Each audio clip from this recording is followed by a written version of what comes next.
que el que faig és que faig el PP. Carlos, una pregunta, ¿cuál es el coste del parque? 100.000 euros el parque, 100.000. 100.000.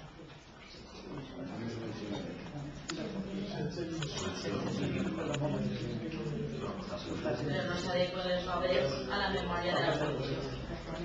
Bueno, li he dit també que ho arregle i això no està dir-vos també que cada setmana o cada mes ens torna a tindre visita d'algú que es dedica a trencar com que filla per ell les portes del camp de futbol que encara no s'havien aguat mai perquè està duplicades perquè no entraren els xiquets de l'escola perquè ja no queda res a dins, està tot fet per evitar que els xiquets de l'escola entraren i es ficaren portes noves i ja estan rebentades a passades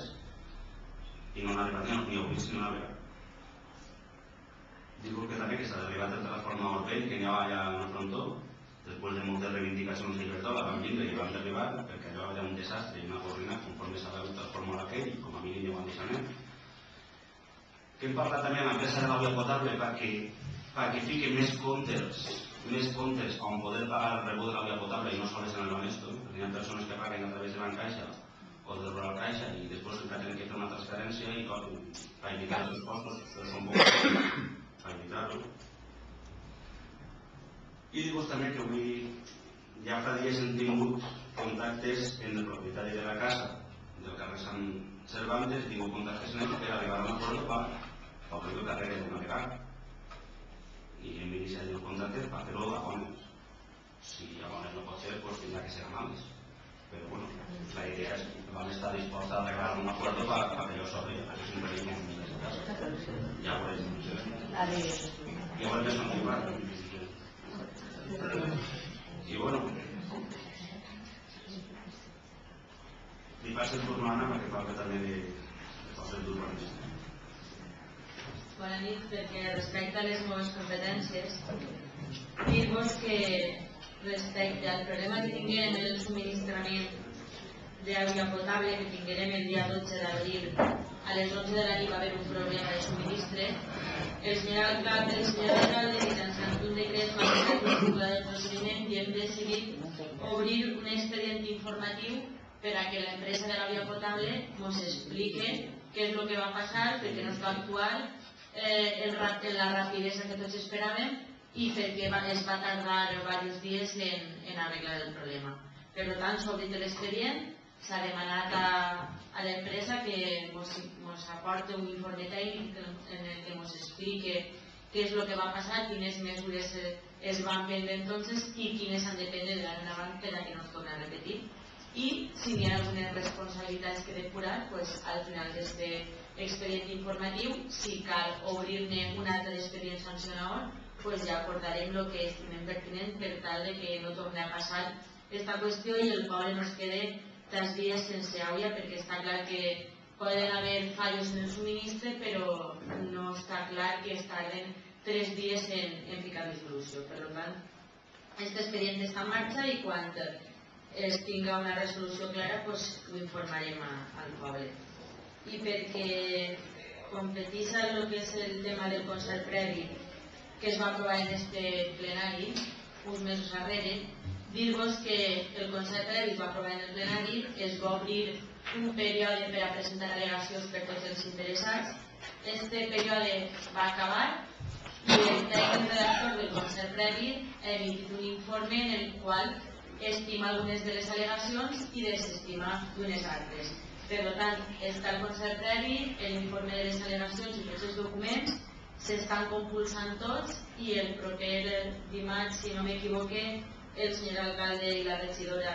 d'Urbanisme el presentaran a la Conselleria de Territori per a que siga el més ràpid possible i ens l'aproven a la Conselleria de Territori. I perquè fa les meves competències les intervencions. Jo només vull comentar un parell de cosetes. Una, que en el ple anterior es va comentar que si podíem intentar arreglar el tros de Siqui que era trencat allà encara trobar-lo perquè el sentiu 40 metres s'ha arreglat aquesta cicle i està arreglant i després que tot el que és el que que ell avui està tot polvoritzat de punta a punta, de planta i és molt que de planta i per una part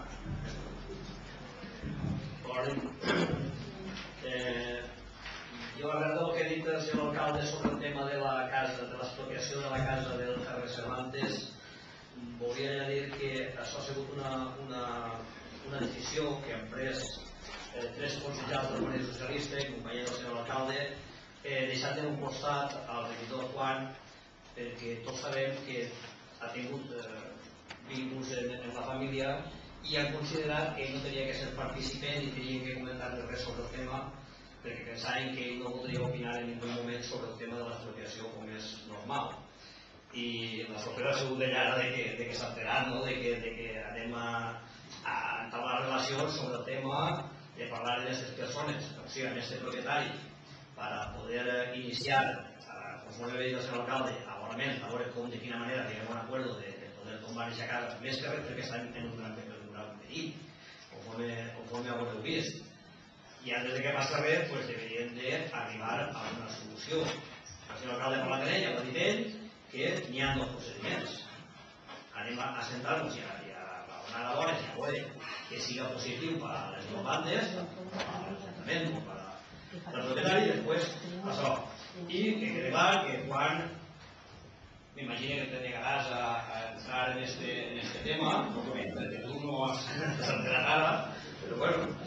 sorpresa, perquè s'ha de fer. I res, simplement aclarir aquest puntet perquè sàpiga tot el món que quan ahir se va quedar a la banda de fora i no pot tenir per res. Per la meva part, hem dit que hem tingut una conversa precisament d'ahir amb regidors de diversos pobles, com és Corbera, Riola, Polinyà, Ull, Llaurí, per intentar fer uns equipets mancomunar uns equipets de futbol, no? Des de precanins a juvenils, intentar fer una escola. Estem estudiant, ha sigut una primera presa de contacte, tenim altres reunions segurament serà la setmana que ve, el divendres que ve, per a veure, perquè clar, així hi haurà xiquets per a tantes categories i tants equipets no n'hi ha. Corbera, idem del mateix. Nosaltres el que proposar que sí que tenim un cartet, un bolset, que és el que quedarà quan s'arregle el poliesportiu un poquet, en ells estamos, i no tardarem molt en deixar-ho arreglar, però sí que podem donar obertura a aquests equipes que puguin jugar futbol 7. Possiblement, com Corbera no té res de tot això, els xiquets d'allí podrien ajudar-nos de nosaltres, en fi, que els nostres xiquets, la majoria no hi higueren fora del poble, sinó que tingueren així la seva escoleta de futbol i tal. Comprenent que en les categories que així poden fer, n'hi haurà altres categories que aquests xiquets no podran estar i tindran que potser anar a Riola o tindran que anar a Polinyà, a l'escoleta que allí n'hi ha. Queda estudiar a veure de quina forma tant les subvencions, tant el que se té que aportar a l'Ajuntament, tant com si els pares estarien dispostos o la xicoteta aportació, perquè clar, tenen que haver ahí monitors, entrenadors, que tenen que cobrar alguna cosa, aquests homes. I aquests homes tindran més o menys una qualificació que sàpiguen portar els xiquets adequadament, respetar-los, ensenyar a respetar i ensenyar-los la pràctica del futbol i per almenys per mi, el més gran que n'hi ha és que aquests xiquets tinguin un puesto on estar recollits, on puguen estar entretesos i si pot ser que estiguin al poble Llaurí no tinguin que anar a ser desplaçats. A la pròxima reunió que tinguem ja aniré a informar-vos. També dir que dels viatges del xar que se demanaren per a tant per jubilats com a amics de casa, els jubilats ja han fet 2 viatges, després ja es venien anant en plens, pareix que han quedat molt contents els viatges que s'han fet i les ames de casa